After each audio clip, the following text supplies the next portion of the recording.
Welcome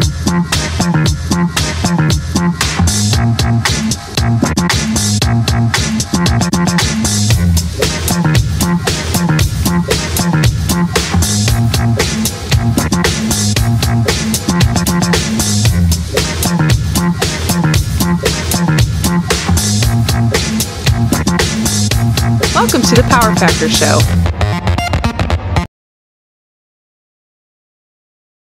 The bandwidth for this episode of the PowerFactor Show is brought to you by the Firearms Radio Network, firearmsradio.tv. Sponsored by Taylor Freelance, Rainier Ballistics, Hodgson Powders, and JPL Precision.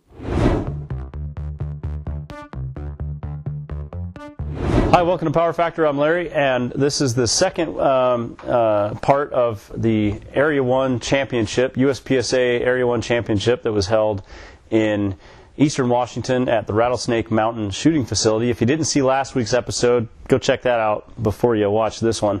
I did some intros for the match and everything like that. Talked about that I worked as a CRO and had a lot of good times doing that.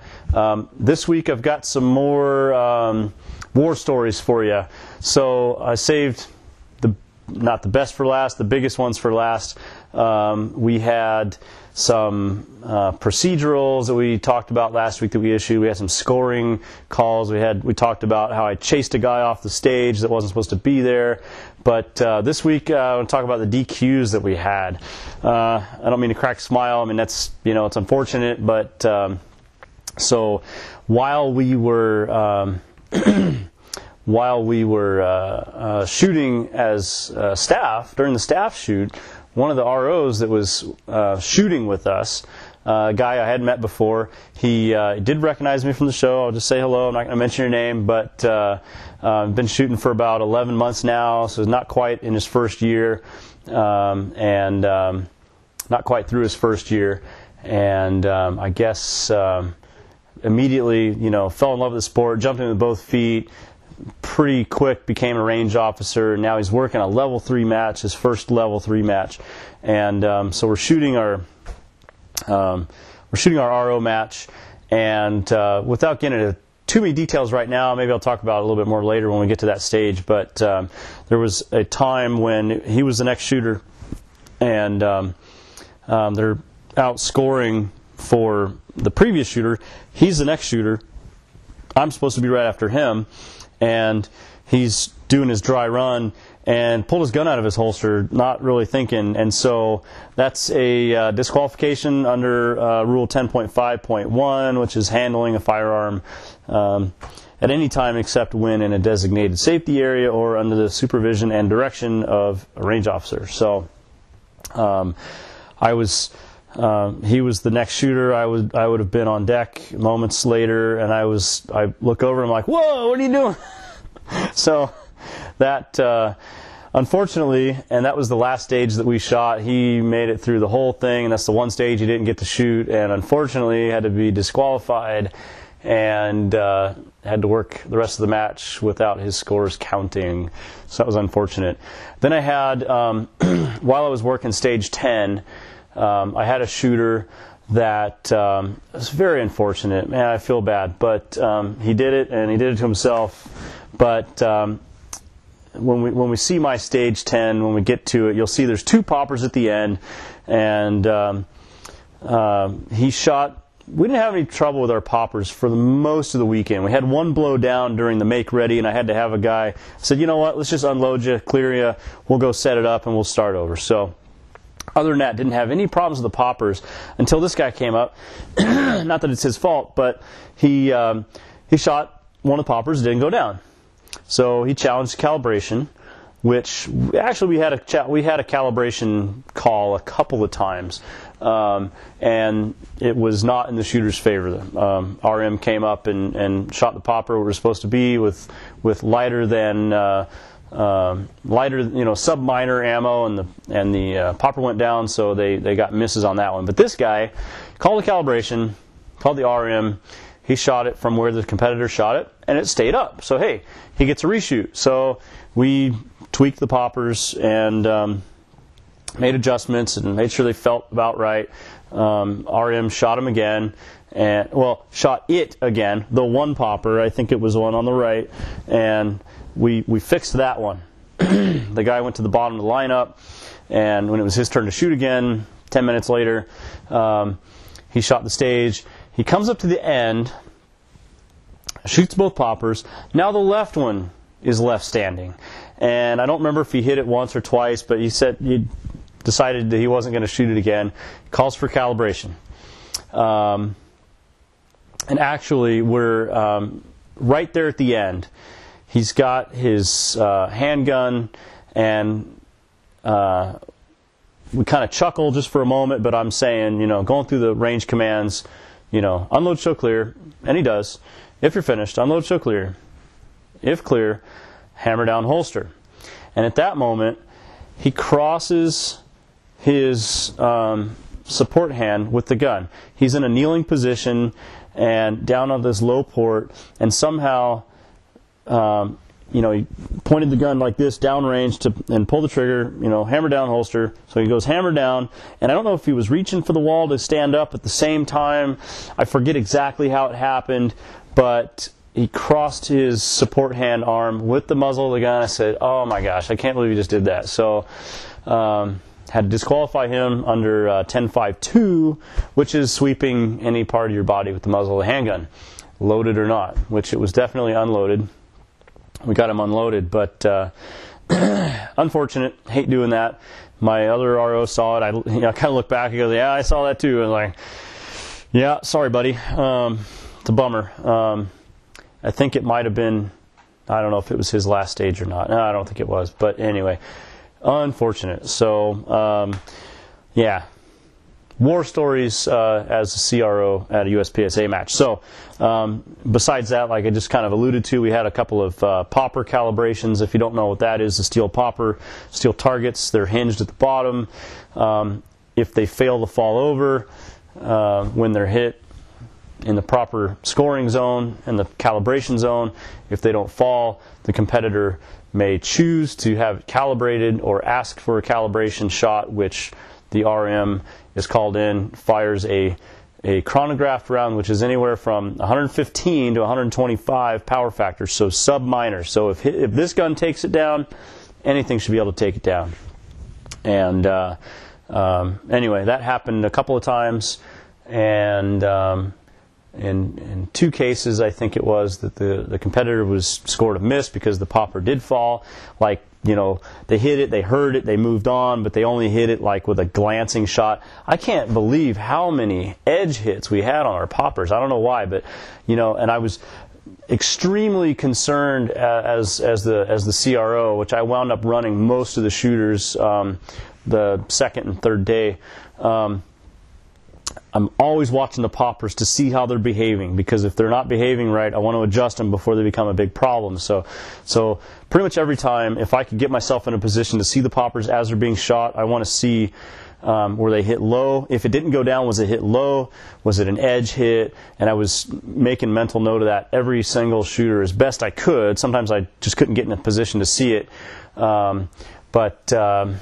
Yeah, that's something that you want to keep track of in a major match like that, just to avoid having that calibration call, and which slows everything down because we're on a tight timetable.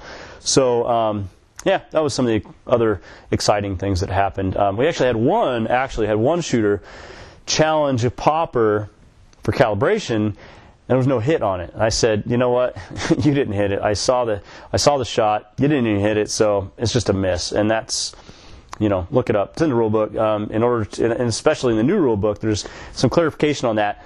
There has to be a visual hit on the face of the popper in order to even entertain challenging the calibration. That wasn't explicitly written before. It was just kind of assumed that, oh, well, yeah, you got to hit it, right? Well, it doesn't say that, so I can challenge it anytime I want. At a major match like this, you paint the steel every time. And so for sure if there's any new hits on it. So anyway, we'll get back to the match review. I'll show you some match videos, and we'll throw up the stage diagrams so you can kind of see what they look like, and go from there. So we're going to start off with stage 8. Stage 8 was the first stage of the second day for us, the staff match. This was called Black Mamba. It was designed by Dwight Hughes, and Comstock course with 10 metric targets and 4 poppers for a total of 24 rounds. This was standing inside the shooting area, palms flat on X marks on the most downrange wall. So it's a retreating stage. You start downrange and you work your way back uprange. These are fun. I like them. Got no problems with these stages. Some people kind of grumble about safety concerns and what about the new guys and can we trust the new guys to do it, and that's a kind of a valid concern, but there's no new guys at a match like this, and even at club matches they seem to get through it all. We make sure to remind the new guys before doing something like that, which is slightly bit of an advanced maneuver, I suppose, running that way while the gun's pointed that way. So you'll see in the stage diagram that on this one, in the uprange most corners, there's 2 activator pads with some drop turner targets. Unfortunately, they had to delete those before the staff match even began. I guess they just in testing, that was the design, that was the intent, but in testing, they weren't functioning reliably the same way every time, and they just decided before we even started, just eliminated those and put some static targets up. So yeah, let's just take a look and see how this stage went.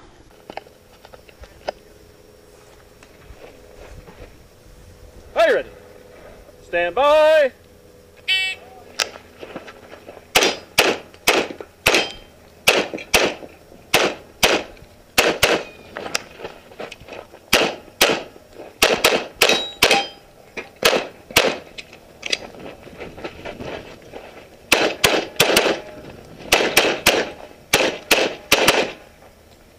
If you're finished, unload, show clear. If clear, hammer down, holster. Range is clear. All right, that was Black Mamba. On this stage, out of 116 limited shooters that finished the match, that's not counting the disqualifications, so 116 finished the match. I was 30th place on this stage overall. 107 points, 0 penalties, 20.47 seconds, 5.23 hit factor. This was a retreating stage like you saw, and the only comment I kind of have on this for myself, a little criticism on myself, is I just wasted a lot of time missing poppers. Boom, boom, fire 2 shots in the dirt. Ah, crap, didn't hit those things. I'll try again. So a lot of wasted time on that one. You'll notice, and I noticed here that going around the wall to the right at first, I put my hand on the wall to brace myself as I reached around, and at first glance I was like, wow, did I sweep myself? Did I disqualify myself? But I did look closer at the video, and it didn't happen. I just it happened so fast you kind of go, whoa, did he sweep his arm? Didn't happen there on that one. So yeah, I wasted some time. I was 30th overall. Felt like I had a pretty good stage plan. There's some targets way off to the right that I finished up on. You could have taken those from further downrange and then not had to go to the right position as you come uprange. I felt it was better to go the way I went. There was 3 targets over there at that last position I went to, and the one, if I'm going counterclockwise, the one furthest to the left, you could actually take that one from further downrange as well, but you had to stop and plant and shoot it and then get going again in order to avoid going so deep into that one position. And I just thought, it's not worth it. Seems more fluid to me to just haul ass from downrange to uprange all the way, and then go left, and then go fully left, and then go fully, almost fully left, and then fully right to finish it out. Seemed better for me. I saw people kind of stop and take that one target. You had to get it before you got too far back where it was behind the wall, but then there was also a barrel there that gave you a real small window of opportunity where you just almost had to stop and plant and then get running again. So I didn't think it was worth doing it that way. So yeah, anyway, fun stage. I like retreating stages, and if only, actually, I did a little analysis. I figured I wasted about 3 seconds shooting at poppers and not hitting them. Let's say I had hit those poppers the first time, I would have been about 12th place instead of 30th on that stage. So, just how I analyze my own performance there. Next stage is stage 9, called Diamondback. This was designed by John Morgan. It's Comstock. There's 12 metric targets and 8 poppers. Total of 32 rounds. This was standing inside the shooting area with the palms flat on the X's. The stage was roughly, I think it was a mirror image stage, pretty much. You could start on the left or the right. And they had these diamonds, these fault lines, these two diamond fault lines right in the middle of the shooting area, as a more of a theme of the theme Diamondback. So they wanted to put 2 diamonds there to kind of represent the Diamondback. But if I had a complaint, the only thing I could, no offense to John Morgan, good stage design, everything else, but that there was at no time was the shooter crossing that. As I could see, it was kind of a big horseshoe stage. If you started on the left, you just kind of went down range, across, and back up range. Or if you start on the right, just do the opposite. And those diamonds were right in the middle. Really, all they wound up doing is just ended up being a trip hazard for the RO, which I noticed running that stage on our staff match. They were laid there, like I said, as part of the theme, as part of the design, as part of decoration.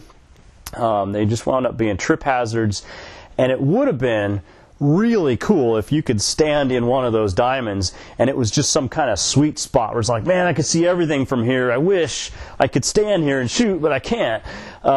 Let's see if I can get close to that diamond and shoot a bunch of stuff from here, and then jump over, run over the other side of it and shoot the other stuff from there. But it wasn't that way. It would have been kind of a neat little twist if you could stand there and go, oh man, I wish I could stand right here. But it wasn't that way. Like I said, just kind of wound up being a trip hazard as you're running the shooter. Otherwise, cool stage design, 8 poppers. They had these cardboard boxes, again, as hardcover. Well, you'll see it. We'll take a look. I don't want to give it away. Let's take a look.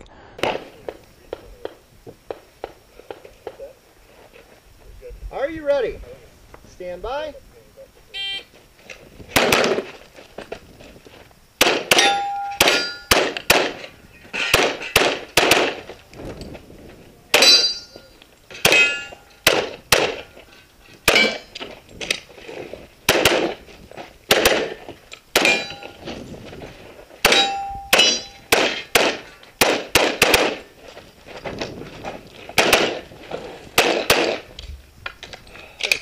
Clear side.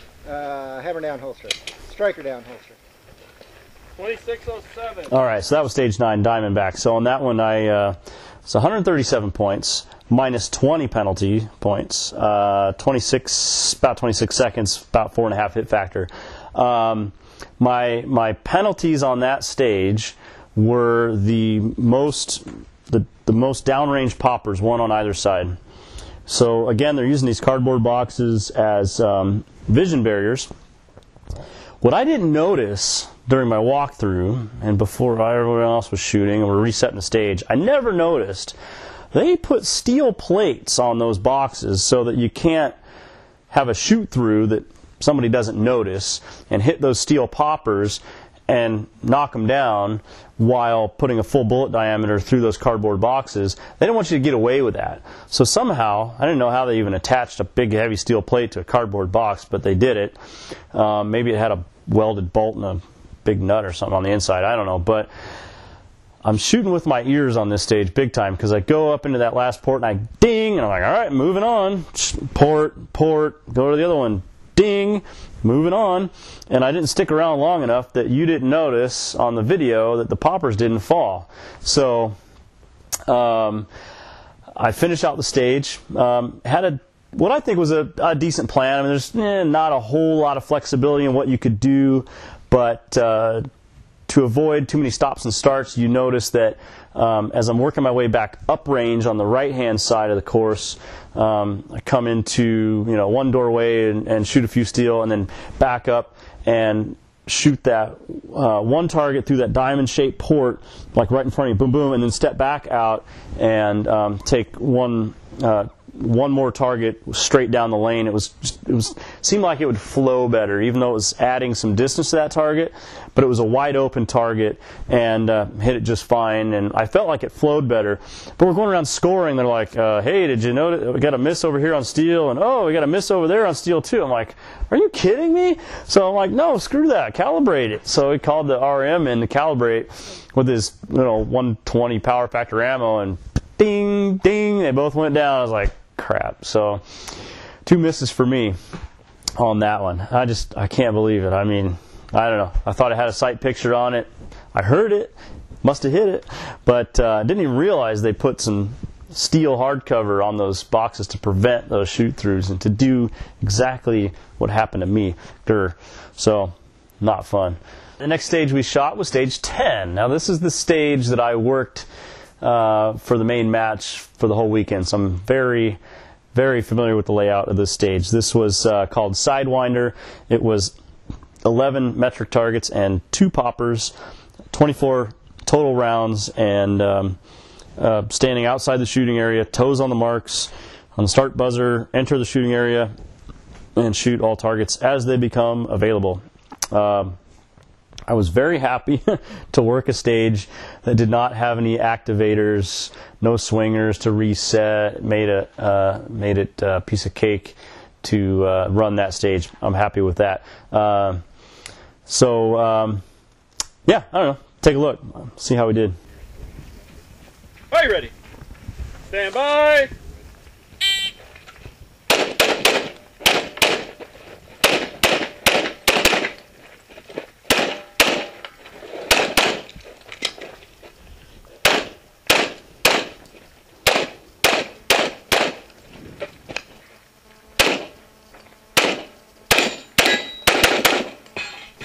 Finish, unload, and so clear.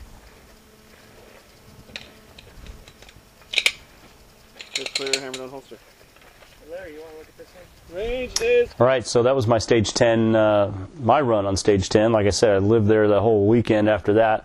You'll notice I took a lot of insurance shots on that one. There's some hardcover, took 3 shots on that one. There's a headshot only. I took 3 shots on that one. Another headshot only. Another headshot only almost at the end there. Took 3 shots on that. Real tight shot there at the end on the right. I took a knee and fired 2 deliberate shots on that one, going for the A zone, and then the 2 poppers through the port in that last target. Like I said, I ripped 3 shots on that one, as close as it was. I don't know. I was trying to get some headshot alphas on that one. My performance on that, I was 31st overall. 105 points minus 10 penalties. I'm pretty sure I hit a no-shoot somewhere. I clipped a no-shoot somewhere on that one. 20.08 seconds and a 4.73 hit factor. So last week's episode, I talked about the scoring calls that we had and the scoring challenges. That first target on the right that had only the middle section available, that was the one I was telling you. The guy had 4 rounds on it, and we just couldn't quite make 2 hits out of it. It wound up taking a miss on. So that's the one I was describing last week at the beginning of last week's show. Here's stage 11. This is called Snake Eyes. Designed by Jody Human, Comstock course, 16 metric targets, 32 rounds total. Standing inside the shooting area, heels on X's. You could start on the right, you could start on the left, your choice. And you'll see there was like 4 different doorways. You had to kind of get into some of them. You'll see it's just shoot them as you see them. Let's check it out. Are you ready? Stand by.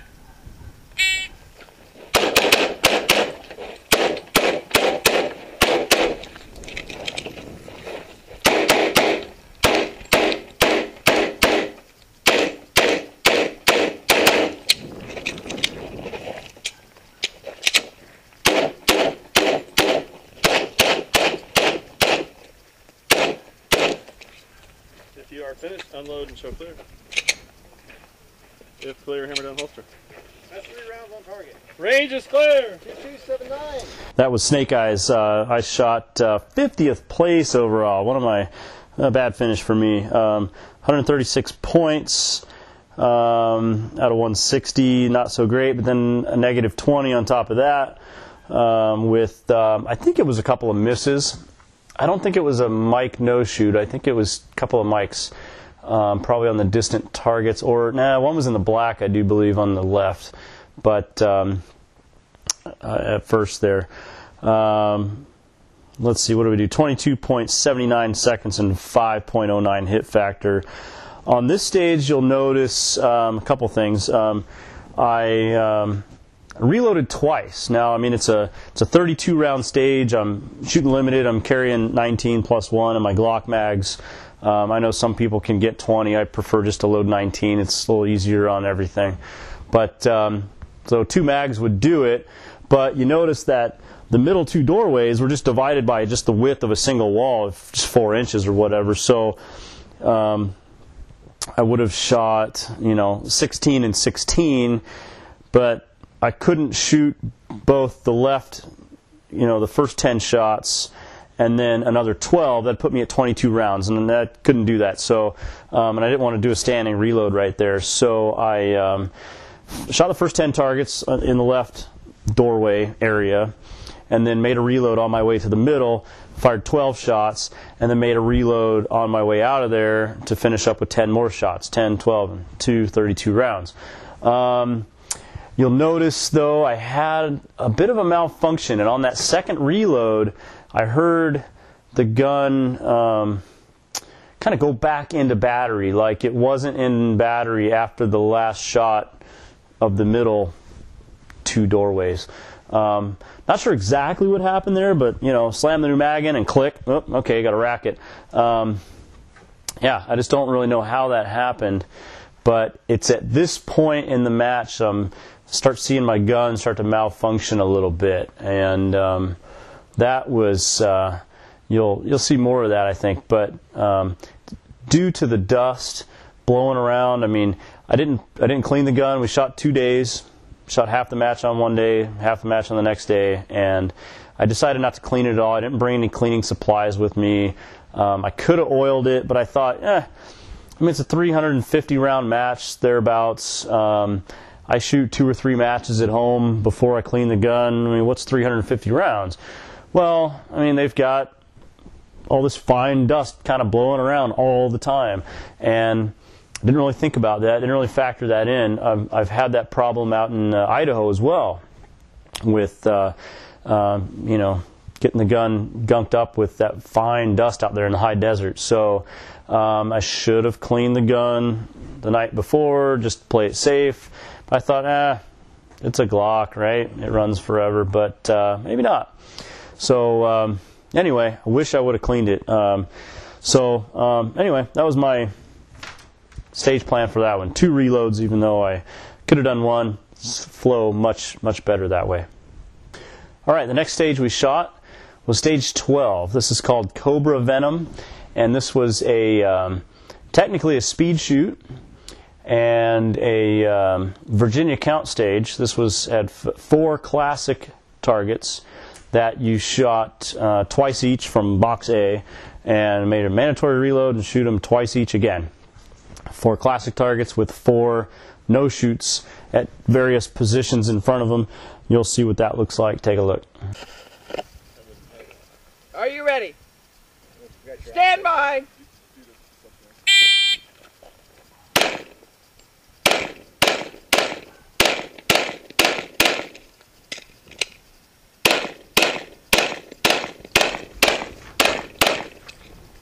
If you are finished, unload and show clear. If clear, hammer down, holster. You snuck that one in there close, Larry. All right, so that was Cobra Venom, and I was the first shooter on that one. So one of these, I wasn't really ready, kind of whatever, I don't know. And I was kind of having nightmares from last year's sectional match when we had a standards course in the same bay, and I screwed up the count. I was supposed to shoot 1 each, and I shot 2 on some, and I thought, oh, okay, I think I'll make it up by shooting 3 and burning 1 in the dirt, and just totally screwing myself last year at the sectional out here. Whatever. I was kind of having nightmares again approaching the stage. So you see I draw the gun, I fire one shot, and I pull off the target, and I'm like, no, it's 2 per target. I had to come back and then finish it out, 2 each, reload 2 each. No misses, no shoots on this one. Shot it clean, but man, was it slow because of that, you know, pulling off the target, having to come back, and just shooting real deliberately, accurately, and trying not to get any penalties, basically. 71 points, 0 penalties, 12 seconds flat, and 5.92 hit factor. Very methodical shooting, but man, my notes here, my draw was so slow. I'm like, I don't know what I was doing. I mean, whether it's a 2-yard target or a 50-yard target, you should have the gun up just as fast every time. Whether there's a no shoot or a hard cover or whatever, your draw shouldn't vary if it's a stand. You know, if you're standing facing downrange, hands relaxed to sides, that draw from that position shouldn't change no matter what the target is. I don't know why it took me so long to get the gun out. Another funny story about this stage, we were, after I shot and loaded my mags up and was helping tape targets, you know, after a few shooters, I mean, I was up there, needed the white tape for I don't know what shooter shot the no shoot, and I said, called for my buddy to throw the white tape at me, toss it to me. He throws it. It's like 2 feet from me. I'm ready to catch it, and all of a sudden I go, oh crap, and like kind of collapse almost. And they're like, what the hell happened to him? And what happened was, out of the bay next door, I can only surmise it came from the one next door. It might have came from further away. A jacketed 45 230 grain ball hit me right here in the chest, and I went to it hurt. It put a little thump on me, you know, and left a bruise, and immediately went to pick it up. Sucker was still hot. It was a real heavy jacket, like a Montana Gold or one of those, and I mean, it was barely deformed at all. It must have come off a steel somewhere. The nose of it was just barely deformed. Must have come off a steel. I shot at an angle, and hit me right in the chest. Left a bruise for the entire weekend. Had a little bit of blood on the shirt. Nothing, you know, too concerning. Kind of laughed it off, but you know, it was surprising more than anything. But you know, it's just a warning for you. Make sure you keep your glasses on pretty much all the time when you're on the shooting range, shooting or not. Whether there's anybody in your bay shooting or not, doesn't matter. This stuff can rain down from anywhere, basically. So, yeah, a little cautionary tale for you there. Let's move on to Stage 13. Stage 13 was called Snakes on a Stage, designed by Jody Human. Comstock, 11 metric and 2 poppers, 24 rounds total. This was standing inside the shooting area, facing downrange, heels on the marks. That was in either left or right corner. And on this one, the handgun was unloaded per Rule 813, and the trigger guard centered on the X on the table. In this case, it was a barrel. We had the pistol started unloaded, unsupported, lying flat on a barrel.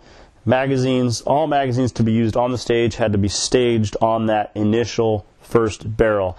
As you can see from the stage diagram, it's kind of an hourglass shaped stage. You got some stuff uprange that you shoot. You kind of go through a wide doorway, and then there's more stuff downrange, and some more stuff, you know, through the doorways and stuff at the end. And let's take a look here. We got, oh, by the way, we've got steel poppers that activate swingers, and boy, do I hate swingers. Let's take a look. Heels touching.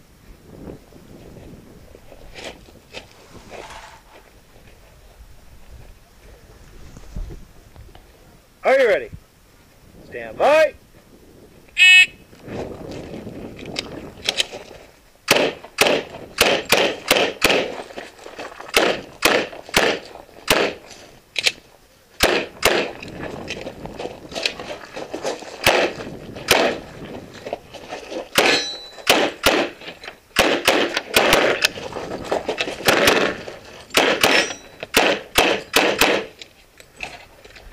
Finish, unload, show clear. Clear, hammer down, holster. Range is clear. All right, so that was stage 13. Snakes on a stage. I was 20th overall out of, 116 limited shooters. That was a good stage for me. 120 points, 0 penalties, 24.3 seconds, almost a 5 hit factor, just shy of 5 hit factor. It was a good stage for me, but you saw my gun jam, like I was talking about earlier, the dust starting to gum up the works there on the Glock 35. I assumed, based on the amount of time it took me to clear it, and I did some analysis on there, that probably cost me about 7 rankings on that stage. So could have been closer to 13th overall. That was a real good stage for me. The timing was right, my footwork was right, my stage plan, the flow was good, all except for that jam that I had. For whatever that based on the dust and everything out there. You'll notice shooting the steel, activating the max traps. There was tons of time there, and I was watched a friend shoot the stage and was thinking, man, there was so much time. I could shoot that steel, I could shoot the static target, I could shoot the other static target that's right here next to me, and then come back to that max trap before heading out. And then as I was getting ready to shoot, I said, all right, you know what, reprogram, I'm not going to do that. It's maybe a little high risk for me, and plus I can shoot that low target on the way out anyway and have it not really cost me a whole lot of time. I'm backing out of there instead of turning and running forward, but I didn't think it was going to cost me too much time. But there you see it on the video. I activated it, I shot the static target, and I'm waiting on the max trap a little bit. I'm sitting there thinking, God, I wish I would have shot this one right here next to my feet. But whatever. And then the opposite, on the opposite side, mirror image, you come in to that low target, you might as well shoot it coming in. So again, I'm kind of waiting on the max trap to activate, open, close again. Whatever. Fun stage, like I said, good one for me at 20th place overall for limited division. Stage 14. This was the last stage of the match. I got one more after this to show you. Stage 14, designed by John Morgan, Comstock course 12 metric and 2 poppers. This was a standing inside the shooting area, heels on X's, again, left side or right side. In this case, you'll see from the diagram here that there's a divider wall running up the middle, creating a horseshoe shape that some people chose to shoot a couple targets on the left and then go back up range and around the wall and then shoot the stuff on the right and finish up down range, or left, right, right, left, vice versa. I think I found a pretty smooth way through here to not do that, to go around the wall, on the downrange end and come back uprange. I don't mind running uprange at all. I think it's feels fast when I do it anyway. Feels fast to me. There's again some activated swingers on here, 2 steel poppers that activate swinging targets, and let's take a look at that one. Are you ready? Stand by.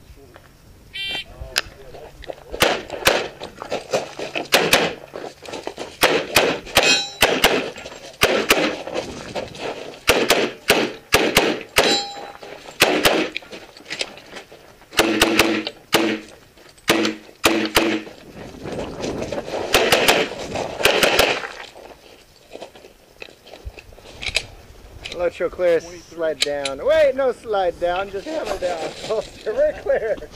All right, so that was a very good stage for me as well. 119 points, 0 penalties, 20.3 seconds, 5.86 hit factor, and 18th overall. That was my best finish of the match.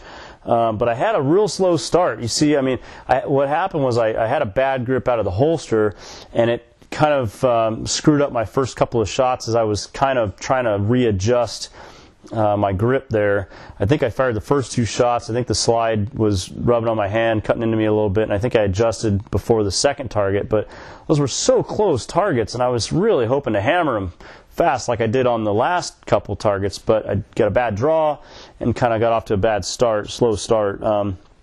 Still hate the swingers. You notice I took like 3 shots real quick on the left one, and as I'm waiting on the right one, I'm waiting so long, I'm like, well, might as well throw another one on the left one while I'm waiting for the right one to come back, just to make some insurance shots here.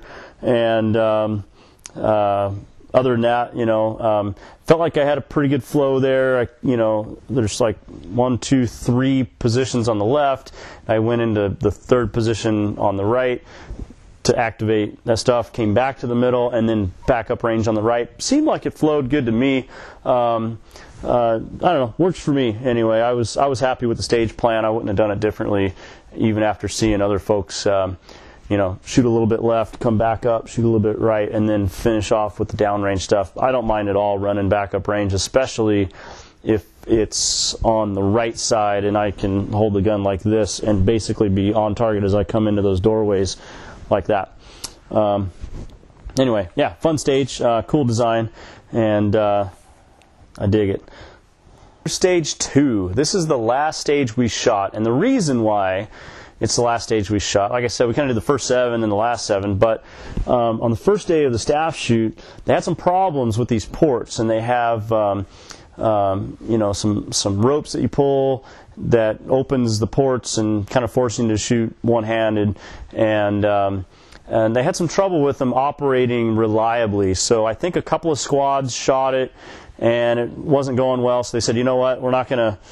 We have to fix it, and the guys that have shot it have to reshoot it. So luckily we didn't shoot it once yet, so didn't waste any ammo on it anyway. I guess maybe I wanted a practice run on it. That would have been nice, but we came back and shot it last. So this is called Snakes Through the Ports, designed by Jody Human, and Comstock 11 metric targets, total of 22 rounds. Start position was facing downrange, heels touching X's on either the left or the right, and wrists above shoulders was the start position. Handgun loaded and holstered on start signal. Engage all targets as they become visible. So I don't know. Let's take a look at the video and then we'll break it down.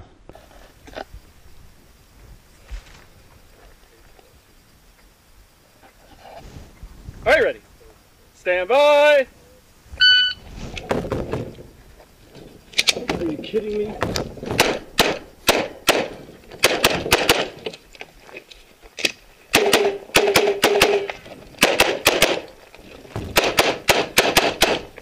You're finished. Unload and show. Oh, damn it. It's clear. Hammer down holster. I don't have any of them scored yet. Range is clear. 1462. Charlie. All right, so that was my stage 2. Let's look at the stats here first. 102 points, 0 penalties, 14.62 seconds, 6.98 hit factor, 56th place overall limited division.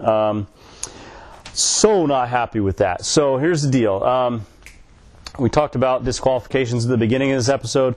This is the stage where we disqualified one of our range officers that we had just met and shot with him all week. He was a great guy. He's a fan of the show. And over there on that right port where you're pulling on the rope to operate the port, which is a lever on top of the wall and another cable on the other side to lift the port up. Like I said, they were scoring the previous shooter. It was his turn next, and he's getting his plan together, and I'm kind of stepping back but kind of working on my plan. And he grabs the rope on the right and opens the port, and out comes his gun. I'm like, what are you doing? And so that's on my mind. I'm disqualifying a guy, and not only did I just disqualify a guy, which sucks, but I'm the next shooter all of a sudden. I thought I had another a couple minutes here, and so I'm up there. And we're getting the rule number. Hey, it's 10.5.1, and we open the book, find 10.5.1, and we're DQing the guy, and we're having to write it up, and we're having to get the RM involved. And here I'm the next shooter, and I'm standing there at the line. Actually, we hadn't got the rule number yet, and I'm standing through the line making ready, and I'm like, did we get the right rule number? I think it's 10.5 something. And my friend, is running the timer. He's like, don't think about that right now. You're, time to shoot, And I'm like, yeah, I know. But man, I can't believe, I'm just like thinking about that the whole time. It's just bugging me. And so I should have totally should have stepped down and said, you know what, I'm not in my right mind. I shouldn't be. I wasn't really shaken up, but I was just, my mind was just buzzing with, oh God, I can't believe this happened. Feel bad for the guy. Just thinking about the rule book, like, oh man, like, where's that rule that we're looking for? Did you guys find the right rule number? And here I am, make ready. And this is what really angers me too, is this is my kind of stage. This is like almost no aiming, just hosing, burn it down kind of stage. I'm thinking this is a 10-second stage. This is a 10 and change, low 10s for me. Shouldn't be a problem. Targets are real close. I'm going to burn through there. And so I make ready, holster up, hands up like this. The hands just have to be above respective shoulders, which means above just means like higher in elevation, right? So some guys were like this, reaching out, getting close to the rope that you had to pull down to grab the handle there. I was standing close enough to it. I just wanted to be in my regular position where I have my fingers indexed on the brim of my hat, glasses here, and on the beat, I grab the rope, draw the gun. Nothing's happening with the trigger. I'm like, what the heck? Are you kidding me? And rack the gun, grab the thing again, back to the port, waste like 4 seconds of time, which, like I said, should have been like a low 10-second stage, under 10.5, I was hoping. And I think some of the fastest guys were in the 9s, but 10 would have been a good time. And finish out the stage, kind of fumble my reload, because again, I'm not in my right mind here. But pretty upset about the way that turned out. I was really hoping to burn that one down.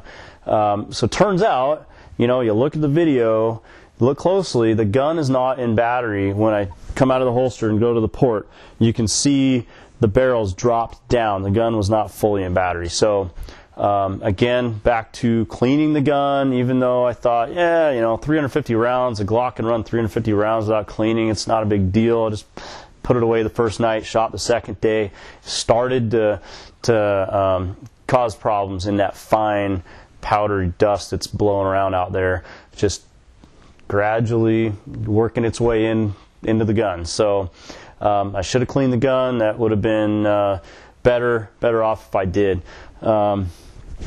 Anyway, could have been based on the time I wasted on that, and based on the hits that I actually shot. By my analysis, I could have been 7th place on that stage.